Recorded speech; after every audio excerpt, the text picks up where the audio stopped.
d'autres pays qui sont en train de dire écoutez, si vous ne voulez pas vous joindre aux discussions, donc créez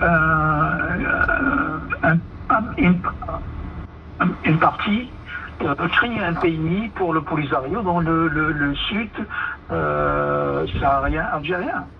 C'est vrai qu'il ne manque pas d'espace. Oui, il y a des pays qui sont en train de dire ça. Si vous ne voulez pas négocier avec le Maroc le retour des réfugiés dans le Sahara, alors il faut créer un Polisario, une république du Polisario dans le sud algérien, dans le Sahara algérien. Alors on l'a évoqué tout à l'heure, c'est vrai que le président américain Donald Trump a affirmé que son pays ne va plus financer les missions de paix dans le monde, ce qui voudrait dire donc la fin de la mission des casques bleus de la MINURSO dans les provinces sahariennes. Alors il y a plusieurs analystes qui évoquent de leur côté la possibilité effectivement d'un dénouement prochain de la crise. Quels sont selon vous et éventuellement les facteurs clés qui accréditeraient cette hypothèse et quels sont surtout les principaux obstacles qui pourraient contredire cette hypothèse? Le seul obstacle qui reste présent, c'est la prochaine réunion du Conseil de sécurité en septembre sur ce problème-là. Moi, je pense qu'une fois que le Conseil de sécurité décide de mettre fin au MINURSO et à Nastora, donc ce sera la fin, et ce sera une course contre la montre pour l'Algérie et le Polisario qui vont se joindre aux négociations sur l'autonomie. On sent quand même qu'il y a un certain effritement. Il y a eu cette rumeur aussi selon laquelle un des responsables du Polisario aurait reconnu que le plan marocain d'autonomie serait une bonne solution pour régler ce problème.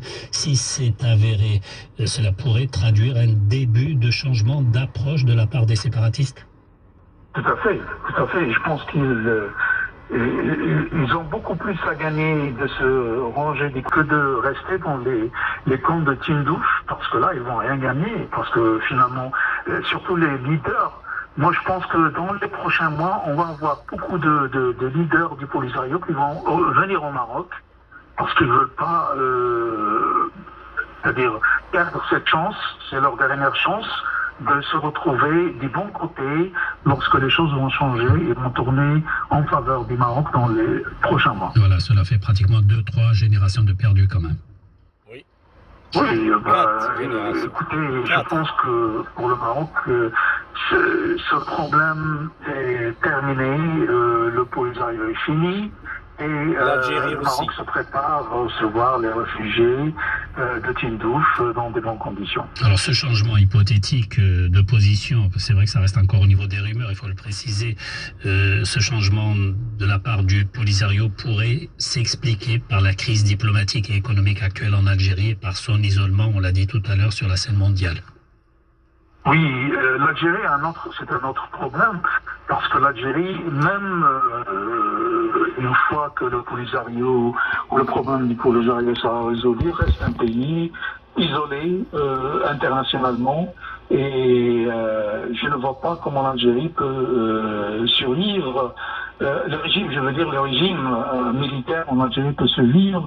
On s'attend à ce que des choses se passent en Algérie comme ce qui est arrivé en Syrie.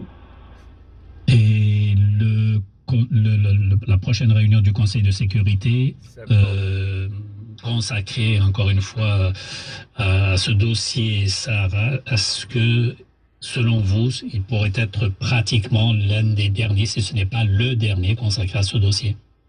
Ce sera le final. Ce sera le final. On va décider de